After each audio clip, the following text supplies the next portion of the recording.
Friends అందరికీ నమస్తే అండి. ఈరోజు ఈ వీడియో చేయడానికి కారణం ఏంటంటే వేగంగా టాప్ త్రీలోకి భారత్ పరుగులు పెడుతున్న దేశ ఆర్థిక వ్యవస్థ.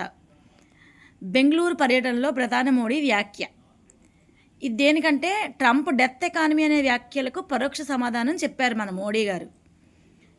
ఈయన Bengaluru metro yellow line 3 Vande Bharat రైలు ప్రారంభించారు. అక్కడ మాట్లాడని ముచ్చట అనమాట ఇది. ఒకటి అర్థం కావట్లేదండి. వేగంగా టాప్ 3లోకి భారత ఆర్థిక వ్యవస్థ పరుగులు పెట్టేస్తుంది. టాప్ 3 ఏంటండి, టాప్ 1 అని పెట్టుకుందాం, టాప్ 2 అని పెట్టుకుందాం. ఎందుకంటే అసలు టీసీఎస్ అనే దాంట్లో ఉద్యోగం వస్తే ఎవరన్నా సరే అది ఈక్వల్ టు గవర్నమెంట్ జాబ్ అనుకుంటారు. అలాంటి టీసీఎస్లోనే వేల మందిని అభ్యర్థులను తొలగించేస్తున్నారు. ఇదేనా అండి ఆర్థిక వ్యవస్థ పరుగులు తీయడం అంటే, టాప్ 3లోకి రావడం అంటే నిరుద్యోగులుగా మార్చడమా ఆర్థిక వ్యవస్థలో పరుగులు తీయడం అంటే? ఇంతమందిని తీసేస్తున్నారు.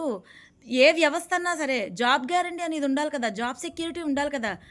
ఎవరి పిల్లలైనా అందరూ జాబులకు వెళ్తున్నారు, చదువుకుంటున్నారు, బీటెక్లు సీట్లు పెంచేస్తున్నారు, ఇంజనీరింగ్ కాలేజీలు పెరిగిపోతున్నాయి.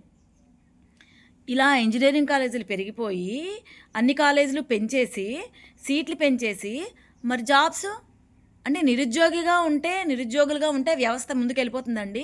ఆర్థిక వ్యవస్థ ముందుకెళ్ళిపోతుందా? అందులో మన దాంట్లో వ్యవస్థ ఒక సెంట్రల్ గవర్నమెంట్ జాబ్స్ కొన్నైనా యూనిఫామ్ జాబ్స్ ఉన్నాయి, కానీ స్టేట్ గవర్నమెంట్లో యూనిఫామ్ జాబ్సే లేవు. ఎక్కడండి 7 ఏళ్ళు 5 ఏళ్ళు 10 ఏళ్ళు వెయిట్ చేయాల్సి వస్తుంది ఒక నోటిఫికేషన్లు పడాలంటే. పోనీ పడిన తర్వాత పారదర్శకంగా ఉన్నాయి అంటే అది కూడా లేదు. ఇక్కడేమో పేపర్లో ఏం రాస్తున్నారంటే ఆర్థిక వ్యవస్థ ముందుకెళ్ళిపోతుంది టాప్ 3లోకి. 1 అని పెట్టుకుందామండి, టాప్ 3 ఎందుకు? టీసీఎస్లో ఉద్యోగాలు పీకేస్తున్నారు, ప్రతి ప్రైవేట్ సెక్టార్లోని ఉద్యోగాలు పీకేస్తున్నారు. ఒకేసారి లక్షల జీతాలు పెంచేసి సడన్గా ఉద్యోగాలు తీసి పడేస్తున్నారు. ఉద్యోగాలు తీసి పడేసేటప్పుడు వాళ్ళ పరిస్థితి ఏంటండి? సడన్గా రోడ్డు మీదకి వచ్చేస్తున్నారు ప్రజలందరూ. ఇప్పుడు వరకు వాళ్ళు మాకు జీతం వస్తుంది అని ఈఎంఐలు కట్టుకుని ఫ్లాట్లు కొనుక్కుని అన్ని ఈఎంఐలతో కొనుక్కుంటారు. ఒక్కసారి జాబులు తీసేస్తే మరి వాళ్ళు ఈఎంఐలు ఎలా కట్టుకోవాలండి? ఇంత దారుణంగా ఉంటుంది. మరి ఈ వ్యవస్థ అంటే ఇదేనా? ఆర్థిక వ్యవస్థ ముందుకెళ్ళడం అంటే ఇదేనా? నిరుద్యోగులుగా మారడం ఆర్థిక వ్యవస్థ ముందుకెళ్ళడం అంటే? ప్రభుత్వానికి బాధ్యత లేదా అండి? ఇంతమంది ఉద్యోగుల్ని ఏ రకంగా తీసేస్తున్నారు, ఎందుకు తీసేస్తున్నారు, ఏ బేస్ మీద తీసేస్తున్నారు అంటే ప్రైవేట్ కంపెనీలకి మీరు ఇస్తారు కదండి, టారిఫ్లు ఇస్తారు, అన్నిటిలోని తగ్గింపులు ఇస్తారు. మళ్ళీ కొంతమంది బడాబాబులు ప్రైవేట్ వ్యవస్థ వాళ్ళు ఏమొచ్చి బ్యాంక్ లోన్లు కట్టకపోయినా కూడా వాళ్ళకి బ్యాంక్ లోన్లు క్లియర్ చేసేస్తారు.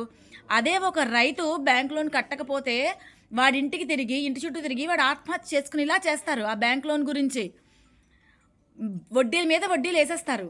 మరి ప్రైవేట్ వ్యవస్థలకి బడాబాబులకి మాత్రం ఇదేవి వర్తించదు.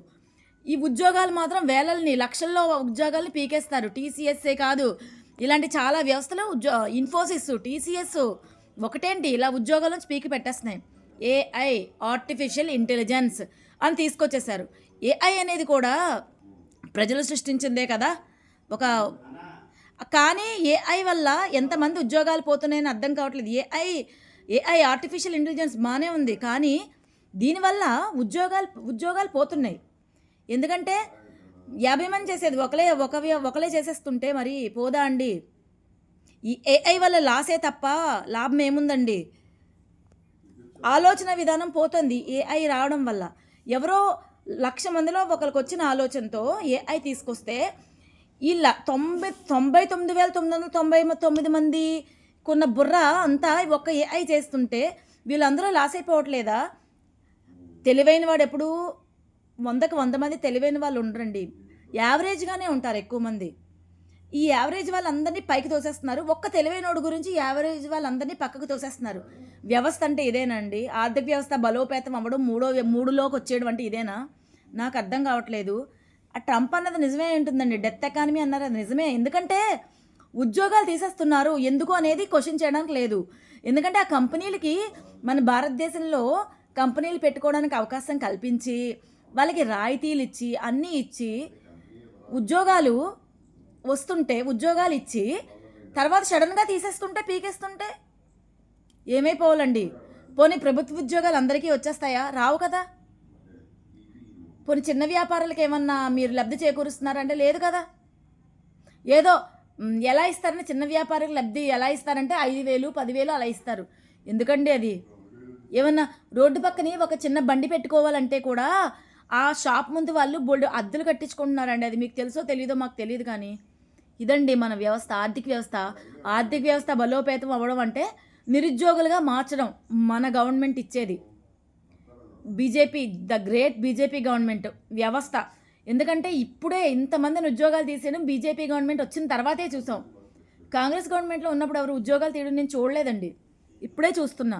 మరి ఏం చేస్తుందో మరి మాకైతే తెలియట్లేదు. మరి మోడీ గారికి ఇవన్నీ కనిపించట్లేదా?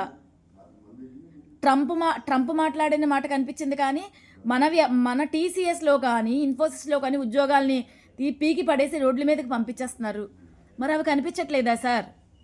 వీటికి సమాధానం ఎవరు చెప్తారు? ఒకసారి ఆలోచించండి.